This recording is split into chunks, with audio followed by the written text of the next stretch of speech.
નમસ્કાર મિત્રો, મારી કેઆરટી ગુજરાતી ચેનલમાં તમારું સ્વાગત છે। મિત્રો, અત્યારે હાલની સૌથી મોટી અને દુઃખદ ખબર સામે આવી રહી છે।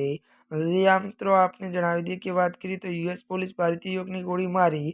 વિગતવાર વાત કરવામાં આવે તો ત્યારે મિત્રો કેલિફોર્નિયામાં ભારતીય મૂળના 29 વર્ષીય મોહમ્મદ નિઝામુદ્દીને પોલીસે ગોળી મારી, જેના કારણે તેનું મોત થયું। તેલંગાણા નિવાસી નિઝામુદ્દીન પોતાના રૂમમેટ સાથેના ઝઘડામાં સામેલ થયા હતા।